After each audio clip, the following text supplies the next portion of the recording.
Hello and welcome to Wild and Untamed, the podcast for the unapologetic and embodied. In today's episode, we speak to Magic Kathi, who is a spiritual teacher, ascension guide, and cosmic soul contract channel. She uses her passion for astrology, human design, science, and psychology to reconnect the human with the soul and helps people all around the world to break out of their programming, societal and parental conditioning, and the fear and limitations that makes them not actualize and live in their greatest potential and their deepest desires. Kathi's deepest desire is to guide humans back to their true essence, to reconnect them with their heart and their soul so they can feel and realize that Earth actually is heaven when we become the embodied bridge between the cosmos and the Earth. That is when we become limitless creators. Oh my gosh, in this episode, we dive into the archetype of Lilith and how we're all being invited to step into our liberated expression. She is helping us to break down what the fuck has been going on over the last few months. So many people have been experiencing these death processes and having to release and surrender, and so many people have really been struggling over the winter months if you're in the northern hemisphere. And so Kathi is going to share with you what's been going on in the cosmos and actually now what we're stepping into. I am so excited to dive into this episode with you. Kathi and I are co-hosting an event in London on the 10th of April in England, London, England. So if you are lit up and turned on by what we talk about in this episode, this event is going to be an extension of all of that, where we dive into even deeper astrology, even deeper human design, even deeper into the gene keys, and then I will be leading us through a beautiful sensual embodiment practice to unleash your inner Lilith. I can't wait for you to listen to this episode. I hope you enjoy. Kathi, welcome to Wild and Untamed. Thank you so much for being here. Thank you so much for inviting me into your space. I'm excited to talk about the wild feminine, very in time and in tune with your podcast, obviously. Yes, literally Wild and Untamed. It could not be a more perfect title for what we're about to go into, because whenever you and I seem to actually collide in terms of our fields and actually come into connection, because we're always orbiting one another, but whenever we come into connection, it always seems to be centered around Lilith, and she is the epitome of wild and untamed. So I'm excited for all that is about to unfold within this podcast today. Me too, especially because, as you mentioned, we seem to always connect in a very Lilith way. And I just came out of my Saturn return, and my Saturn is conjunct Lilith in my chart. And it's just like been so much learning and up leveling and understanding deeper and deeper and deeper what Lilith really represents, not just for women, but for the collective, especially right now. And I think we are at a pivotal turning point, and there is no better time for this conversation.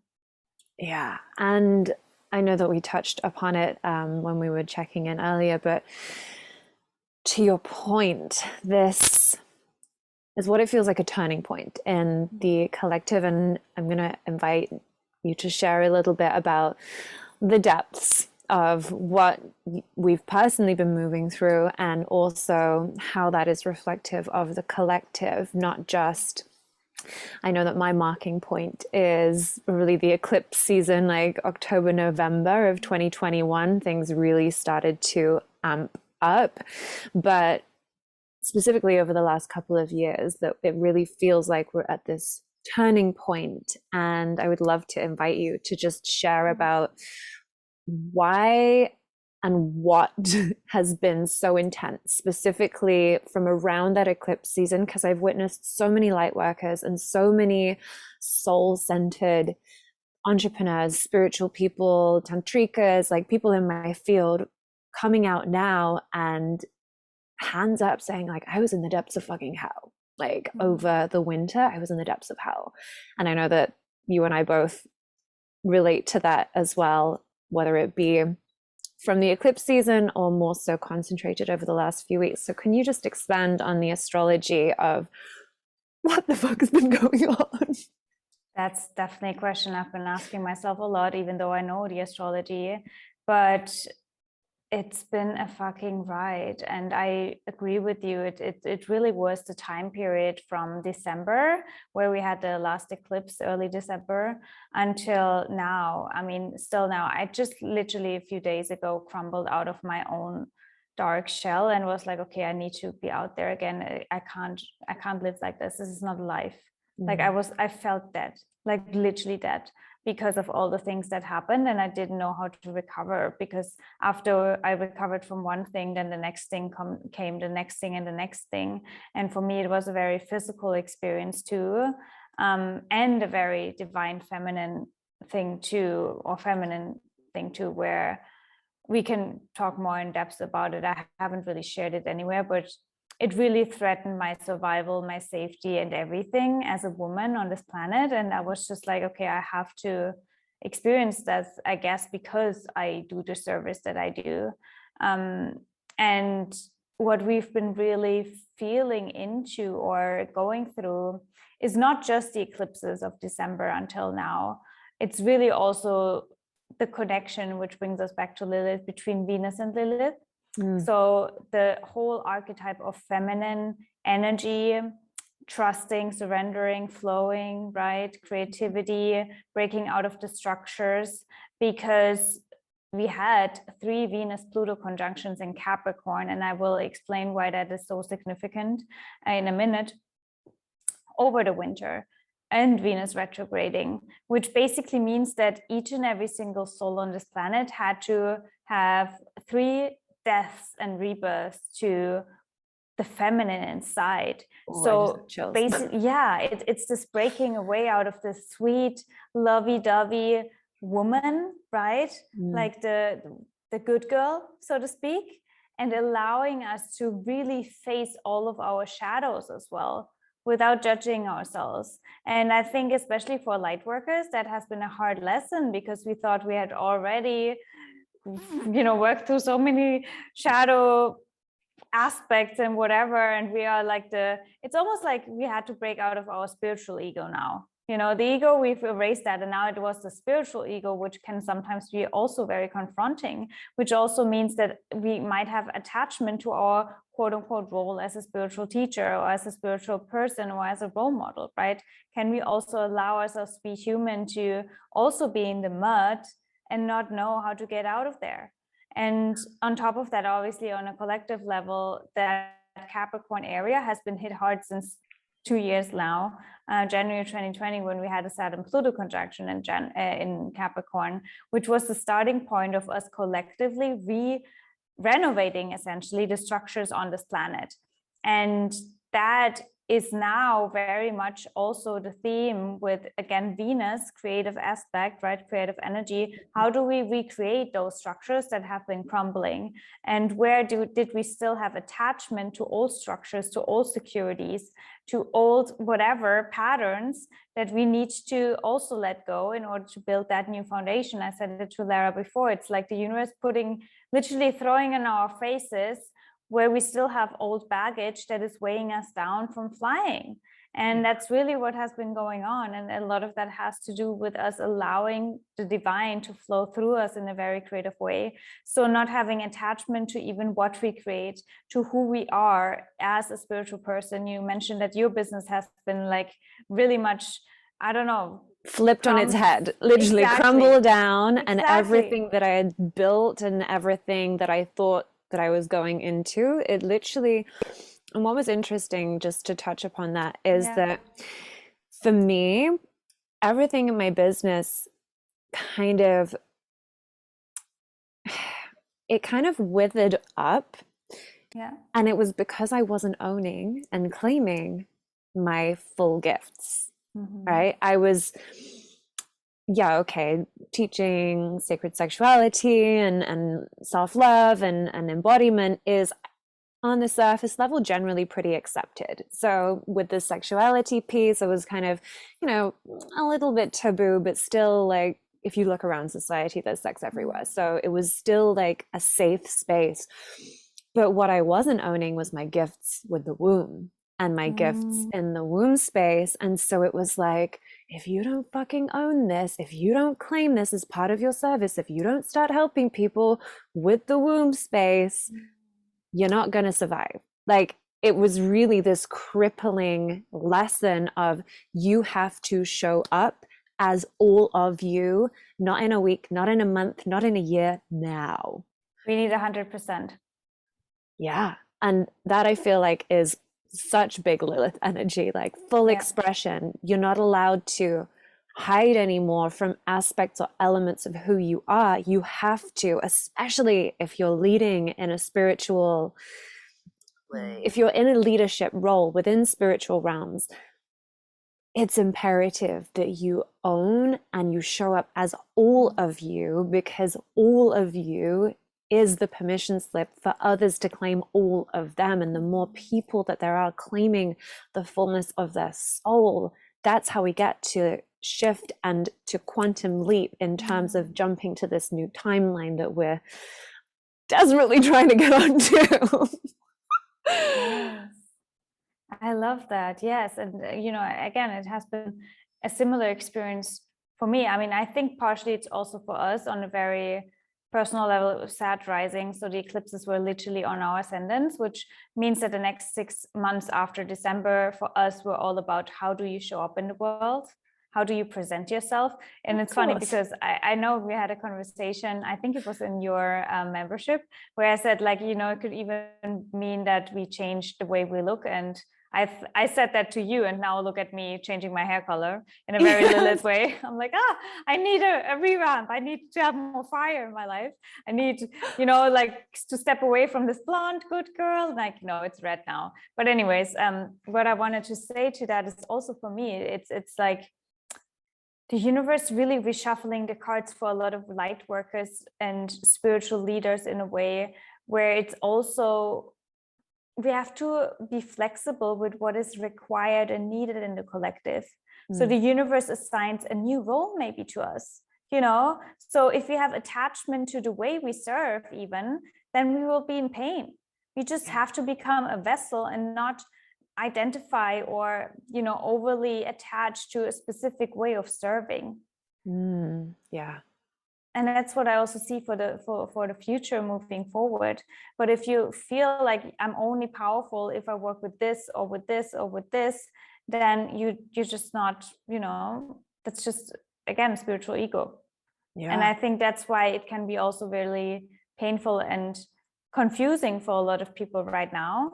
And if you tune back into your heart, into your womb, and you realize, okay, maybe that's something that I always knew I am supposed to do, but I have hidden it, then you have to tap into it now. Now is the time. And I think that that's so important. And for everybody listening, I really want to invite you to check in. Like, and even if you just take a couple of breaths right now into your heart, into your womb, or if you're male, into your hara. So it's into your lower belly, just a really big, beautiful breath, and just check in and just ask yourself, is there anywhere that I'm hiding? Is there anywhere that I am not claiming all of who I am? And can I take one step, or even a leap of faith into sharing that gift, sharing that offer, sharing that service, speaking to that person? It can be in a conversation, but how can you be of the deepest service to your soul right now? So I also just want to invite you, if you feel, to share any areas that people listening could have been feeling. I know that we touched upon the identity piece, but especially with all of the Venus retrograde action and the conjuncts with Pluto. Was it the conjunctions with Pluto? Yes. Yes, there is so many pieces in astrology I'm still trying to get to grips with. So, okay. the Venus conjunctions with Pluto. How could people have experienced these? Like, what kind of, are there collective themes with those that people may have experienced, or was it just a balls to the walls, fucking anything that's not aligned is coming down? I would say collectively, we must have felt it in each and every single individual. And I've definitely observed it with a lot of people, clients in my life too. It was a huge shedding the first half of, or not half, I want to say the first period of 2022. It was a huge shedding of relationships. That's what I've noticed the most, because with those Pluto-Venus conjunctions in the highest expression after the death, the rebirth is, fuck, now I know what I'm worthy, and where I've been settling for less, where I've been codependent, where I've been, people pleasing, where I've been not speaking my truth, where I've not acted in my highest alignment, where I've settled for less, essentially. And the rise and the up leveling process of Venus can be very much confronting for a lot of relationships, especially because that Pluto-Saturn conjunction we had in 2020, the last one we had in Libra. So there's a connection to that whole, how do we do relationships? Then we have a numerology year 2. It's like all about, Union. The union. Also, we had at the same time, just to bring in context, a Mars-Venus conjunction in Capricorn, and then a Mars-Venus conjunction at 0 degrees of Aquarius. So it was just the universe hammering into us that there has to be a new way of us relating to the world, relating to this planet, relating to other people and humans, relating to ourselves, right? Yeah. And that's why I saw a lot of people navigating breakups, potentially even marriage is ending. I said that with the South Node now being in Scorpio, we will have a lot of divorce, a lot of soul contracts ending, right? So it doesn't even have to be this huge fight. It's just like, I feel that the soul contract with a friendship, with, even the soul contract to my work, maybe a lot of soul contracts just ending, and we have to open ourselves up to new things. But again, that's where we notice attachment, right? Yeah. Because we think, well, no, I can't leave my husband, or I can't leave this friendship, I have to fix it. And that's where we can tap into, or it's a fine line between feeling like I need to do more inner work in order to make this relationship work again, or to say, no, it's actually divine that we both had an amazing chapter together and now head into a new chapter. And in a similar way, we have to be flexible and willing to allow a new foundation to, I almost want to say, fall into place, because we're not really creating anything. The universe creates for us. We just have to take care of our frequency. And so it's all being prepared already. The question is, what's your frequency? Is your frequency fearful, attachment, or excitement for something that you don't even know what it is? Right? The unknown, because the universe is literally pushing you into a miracle if you are willing to jump into the unknown without any fear. And I really love that you just shared that, because that's exactly kind of the energy that I know I personally have been feeling, is this excitement. Yes.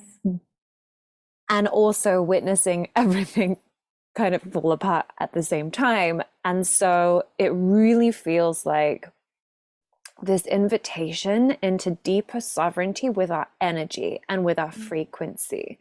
So when in your material world you feel like everything is falling around you, you have to rely on faith. And for me, that was such a big initiation. It was like the God wound, essentially. Like, how deeply can you trust? And actually, can you still connect to that excitement, even though everything around you is not what you expected or what you anticipated? Can you lean into that trust and hold your frequency? And it feels like this, and I've been seeing like these visions of like my inner masculine like pumping iron in the gym, right? Like he's training, like strength training. I love that you say that, because you actually touched on something that was activated up until last week, which is I also work at Human Design and the Gene Keys, Gate 25, which is the sacred, the sacred wound, essentially, universal love. And in the lowest expression, it's constriction. In the highest expression, it's acceptance. And I talk about it because while we had the transit, so basically the sun illuminating that gate for the collective, it was also, or it is, my core wound in my human design. And during this transit, the most challenging thing happened to me on a personal level. It was International Women's Day, very cosmic poetry, which kind of made me realize, okay, there must be a higher reason for this to happen to me. Basically, to cut a long story short, I was robbed in Tulum by two guys, and they took everything, speak about material stuff, away from me. So my phone with all of the access to all of my bank accounts, all of my crypto, all of my money, but then also very personal items, obviously my bag. I was just about to go to a tattoo ceremony, so there were a lot of like very, you know, sacred items like for my altar with me too, that were just like taken away from me. And then on top of that, physical things happening to me as a woman with those two guys too. So I was like shocked that something like that would happen to me. And I just really, still to this day, I have a hard time digesting it, but I know there's a higher reason, especially because it happened on that day. But after that, with nothing left, like I didn't know how to take care of myself. Still to this day, I don't have any options of like withdrawing money because I don't have cards. It just have to get around and rely on people in a way. And PayPal is the only solution that I made happen. But yeah, anyways, you know, being threatened that all of your money, everything that you've built over the last years would be gone, and all of the things, like I had to face all of these fears on top of obviously grieving and wounding how I felt so powerless in that situation. No one would help. And I feel like a lot of women especially can relate to that. Obviously, that's also a very ancestral wound, right? Where women have just been, you know, taken advantage of for years and years and years. But it triggered that God wound because I lost the connection to my own faith, my own trust. I was like, that's not fair. Why is this happening to me? Like, how could I manifest something like that? I felt like literally the way I explained it to my friend was, I have heartbreak and heartache, but it feels like the universe broke my heart. It was not even a person. It was not even a guy. I feel like it would have been easier if it would be a person, but it's the universe broke my heart with that. And to recover from that was very, very challenging. Still is, still processing in a way, but it also made me even stronger in an interesting way. So it's hard to put in words, but I love that you brought that up, because I feel like for a lot of people, so many things have happened over the last 2 years that we really are on the verge of losing faith. And we have two options. We either lose faith or we build an even stronger faith muscle and trust muscle, because it's all, and that's what you said, the heart. The heart is a muscle that is trained, and the universe trains you and trains you and trains you, especially with the heart. Yeah.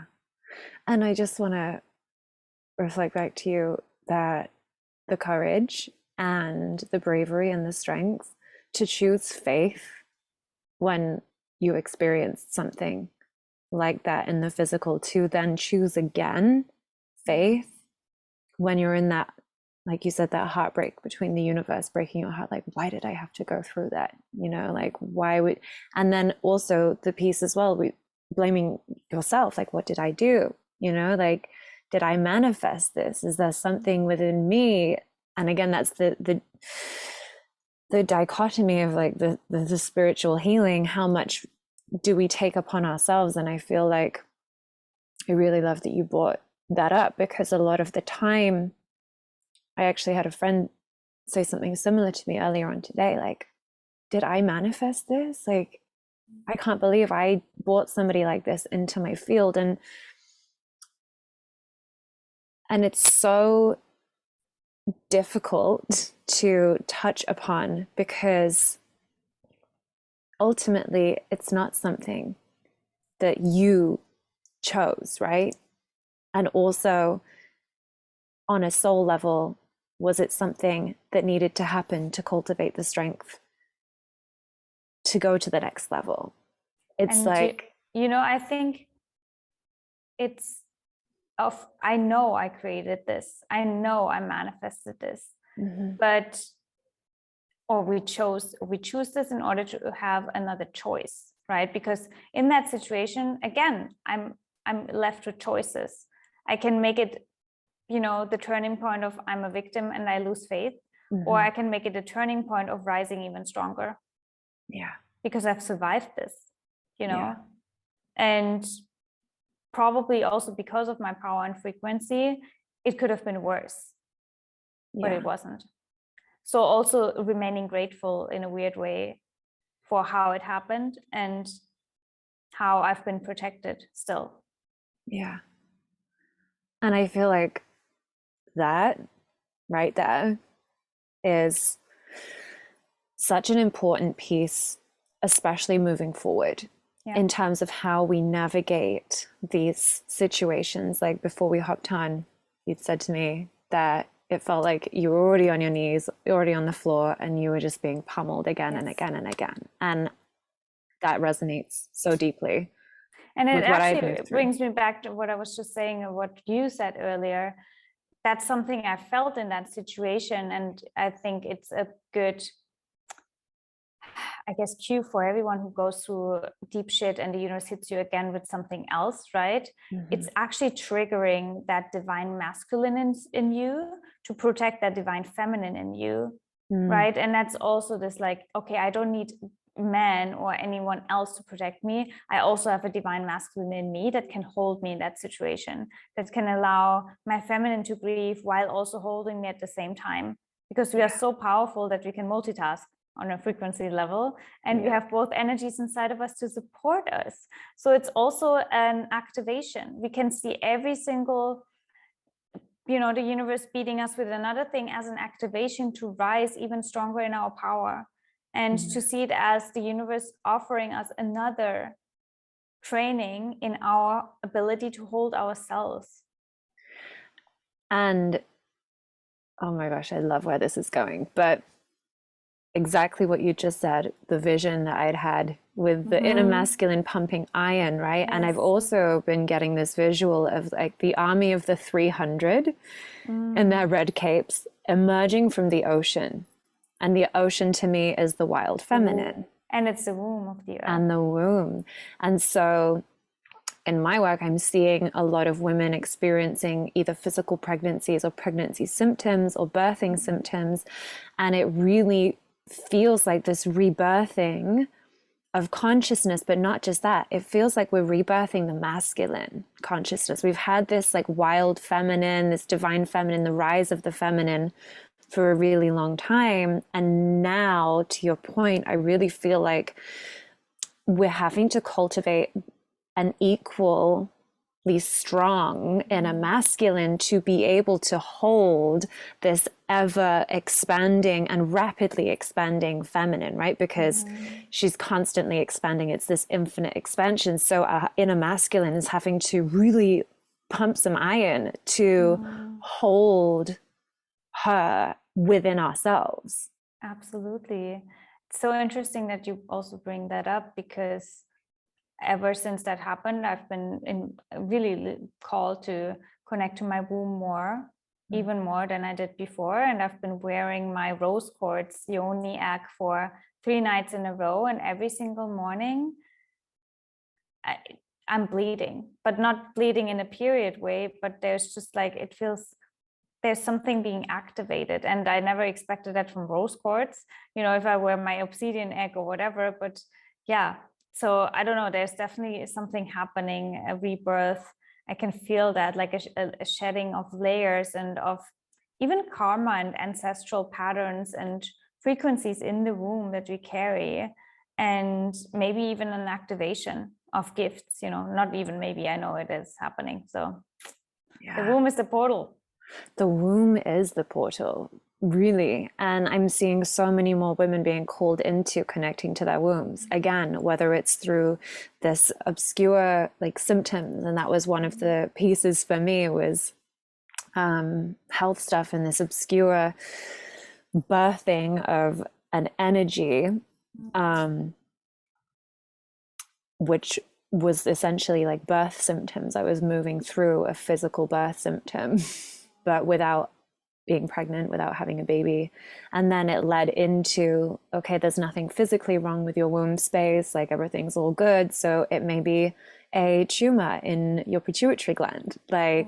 So then you've got all of the unknown with those pieces. And it's being held in that liminal space as well, that I think that so many people have been experiencing, yes, for the last 2 years. But again, like, can you have faith? Can you actually cultivate the inner strength to, okay, if this is the situation, how am I holding myself in this?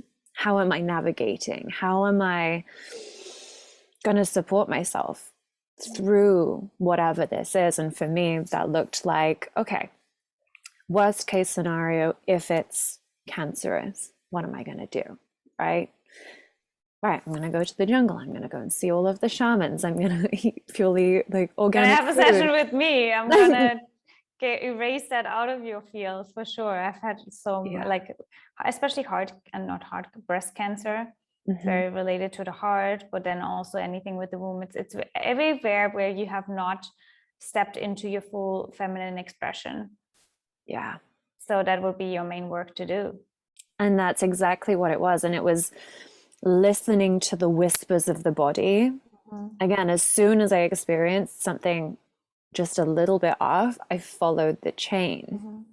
And yes, the journey, it took me through all of these pieces, but what I took from it was, okay, the womb, come back to the womb. So I deepened the work with the womb, intuition, pituitary gland, right? It's like seen as the feminine intuition part of the brain. So again, feminine intuition, trusting, leaning into that. And for me, it was a deeper initiation into the work that I've been doing in the world, but on a whole deeper level. So again, it's that, okay, am I going to play the victim here, or am I going to rise? Because we have a choice. Yeah. And am I giving even my healing power away to, that's a whole nother subject that relates to what we experience in the world, to the medical fields, to people that might have a degree, but they don't know your body. Yeah. Right. Even I say that over and over again, each and every body has its own instructional manual. No one can tell you what's best for your body. There are obviously intuitive people that can tap into it. But at the end of the day, you do the healing for yourself. Otherwise, it manifests over and over and over again until you decide that you heal it. Yeah. Yeah. And just to like touch upon what both of us have been sharing to consecrate it into, like, a lesson is, whenever you are facing adversity, whenever you're facing these times where you feel like you're being pummeled from every angle, is there a part of you that can see it as an invitation into rising, into rebirthing a new aspect of yourself that maybe you'd forgotten? Maybe you were this warrior in a past life, and that part of your DNA wants to be activated, and it's this very thing that needs to come into your field right now for you to pull upon that warrior energy, right? Whatever it is that you're experiencing, can you access the part of you that is desiring to rise through this? The alchemist. Yeah. Because we always have the choice to create something beautiful out of every single situation that we're in. That's what we actually, or why we came here, right? And so again, I think every shadow aspect or every shadow period in our life is our invitation to really show that we are artists, creators, and alchemists. Yeah. And with what you touched upon earlier, like this rebirth after the multiple deaths, the 3 deaths, very specifically. The Trinity. I even got a Trinity 333 tattoo. I think that was my Venus. Pluto conjunctions. Yeah, the 3 Venus Pluto conjunctions. Can you actually just I think that at the beginning you just touched upon expanding a little more and specifically what that means. What does it mean for Venus to be in conjunction with Pluto? So wherever Pluto is involved with transits, it means it's a death and rebirth. After a Pluto transit, nothing is the same anymore. And Venus traveled over him 3 times. So, which means that he put her on fire 3 times. I was like, okay, good girl. Here we go. This needs to die. This needs to die. This needs to die. Mm-hmm. And Venus represents love, beauty, Creation, right? Mm-hmm. The feminine, of course, money, material things as well. Mm-hmm. Our relationship to the body, to sensuality, to pleasure, self-love, self-worth. I just said so much. And to Lilith, essentially, because I feel like Lilith has this kind of phoenix from the ashes energy, just like exactly like you can see a Pluto Venus conjunction. That's like massive Lilith energy. Okay. Right. So with this Lilith energy, how can the viewers harness that inner Lilith? Like what, now we're stepping into this like more energy with the astrological new year, and we're stepping into this fresh frequency, which I've definitely been feeling this like, okay. Thank God for Aries season, I swear. Yeah, literally Aries season saved my ass. Let's make that a hashtag. Yes. Because the Pisces was so foggy because you have also so much planets in Pisces, and it just felt like this unclear, wobbly weirdness. Yes. And for me, it also showed me the potential of creation. Like, yes, actually, there were some really magical moments in Pisces season for me that gave me that remembrance of, oh, I can create magic. Yes. I can co-create miracles. Like, oh yeah, there's my magic, right? There were these little elements, and it was kind of very dreamy, very lucid, very fluid. So it was like, okay, this fog between what's possible and also the distortions around what's possible, so that then in Aries season it's like, okay, I have dreamt really fucking big. I can see how I desire my life to feel, how I want it to look, and where I'm really truly going. And then Aries action enters in this rebirth energy, and it feels really good. It does. It does. It's also, Aries is really reconnecting us with our inner warrior, with, you know, all of a sudden we have the courage to not let these crushing moments over the first period of 2020 to define us, but really to help us to rise into our power, which, I mean, by the time you upload this episode, I think it will be the new moon in Aries, which is conjunct Chiron, which is, you know, the wound of us not being in power. But I think this new moon with Chiron is really also an activation of, no, we take our power back now, finally. I love that. Taking our power back and sprinkling in some of that like energy of that we've learned through all of this Lilith energy, right? With self-expression. We take our power back through being every single facet of ourselves, through stepping out, through being brave, through being that like wild and untamed version of ourselves. That's how we fucking take our power back. Yes. No more hiding. It's the only way. No more hiding. We can't, you know, I say that over and over again. The universe doesn't make any mistakes. And the reason that you take up energetic space on this earth plane right now during this time where we can really not waste any energy, right? It's not a coincidence. You're not here by accident. So you have a really important role in restructuring the planet. And that's, you know, to be very South Node in Scorpio about this, that means that a lot of people will also choose to exit if you're not strong enough. So we will see a lot of souls exiting the planet if they don't hear the call of their soul and just don't follow through with their soul contract. Yeah. That's what it is. That's why a lot of people die actually right now. Yeah. On a higher level. Yeah. And I think that it can sometimes feel edgy to speak about that, right? But also, we're not always talking on a human level, especially when we're talking. It's not, it's a soul agreement. So when we went back to the trauma that you'd recently experienced, right? It was like my human didn't choose it, but maybe my soul chose it to, it's that the edge of speaking as a human where you're like, okay, yeah, honestly, I didn't choose this because this feels like shit. The human doesn't like it, but I have to trust that the soul did, right? Yes, exactly.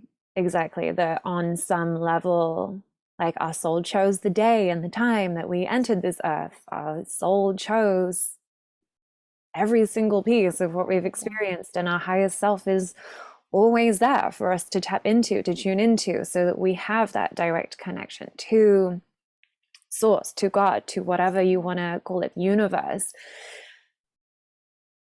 It's just making that decision. It's a choice. Do we tap into that? Do we listen?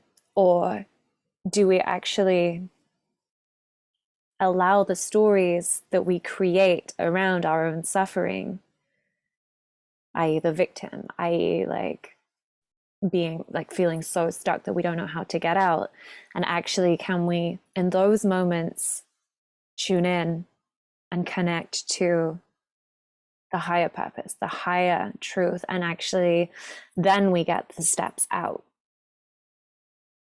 Then which is also actually relates to the sacred wound in a way, because if we acknowledge and accept and see how powerful we are and that you create every single moment, it means that when we are in our power, we also are in our responsibility. And that's the tricky piece, because then me in my situation, I have to also take responsibility for everything. For my own healing, for the consequences in the material plane, spiritual, emotional, everything, right? I cannot be like, life is awful and then that happened to me. I can, and I think for a moment it's also totally human to be in that state. But then at some point I'm like, okay, if I want to be back in my power, I have to take responsibility now.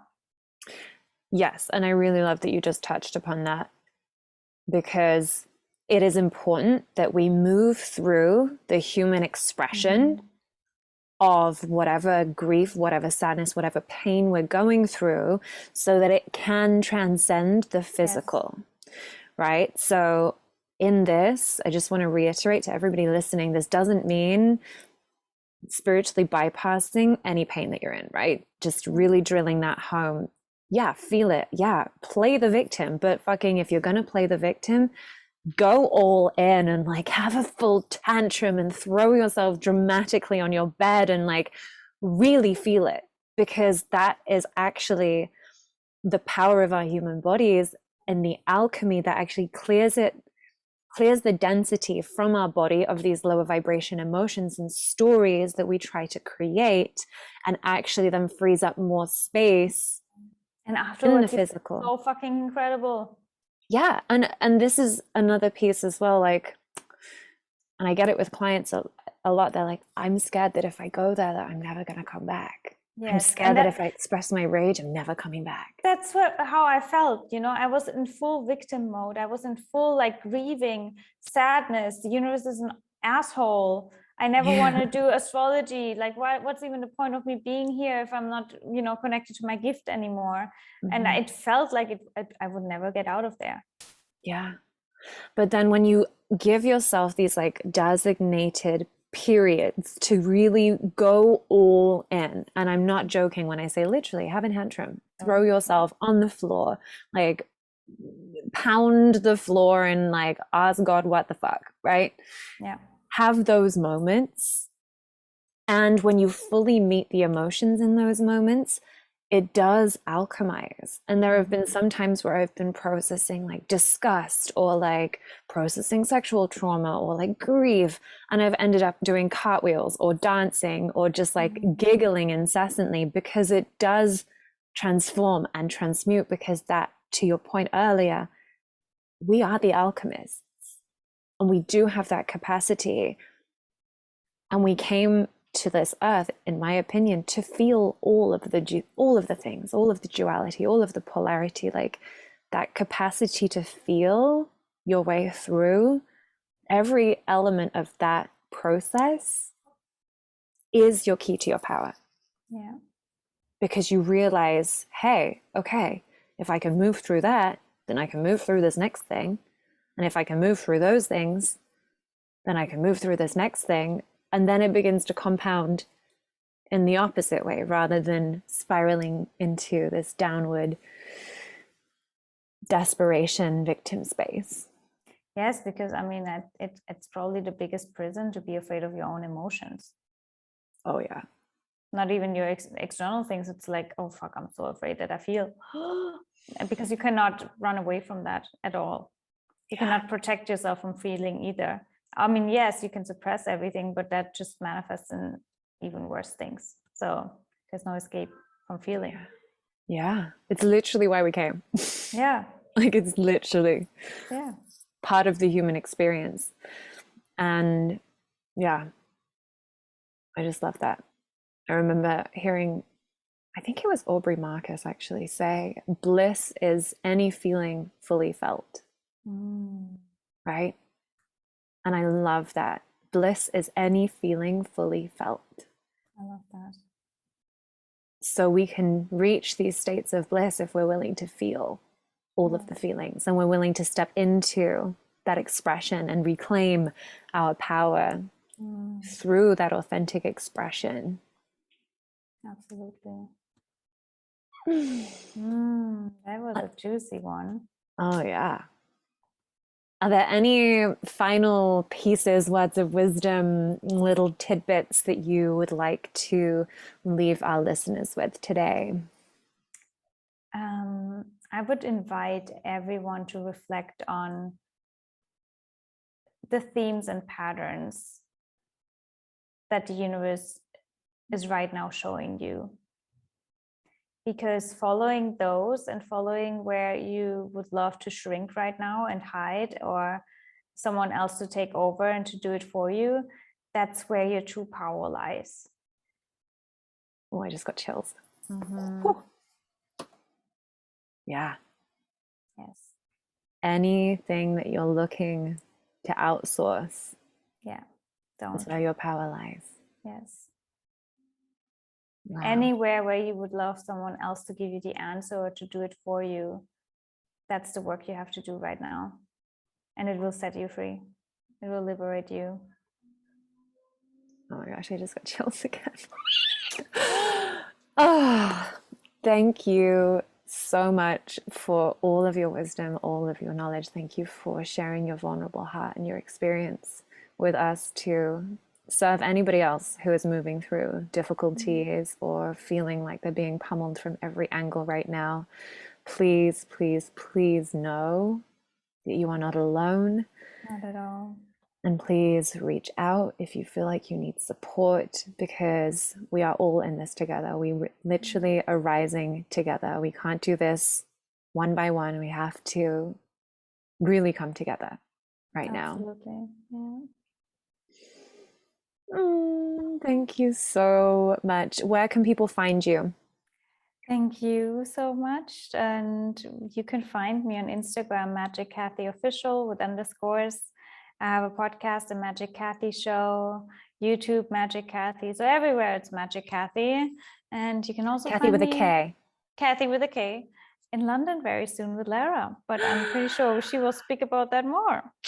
Yeah, we're actually hosting an event together. Yes, talk about coming together. We are not alone. Yes, come together. We're not alone. We are actually hosting an event in London together on the 10th of April.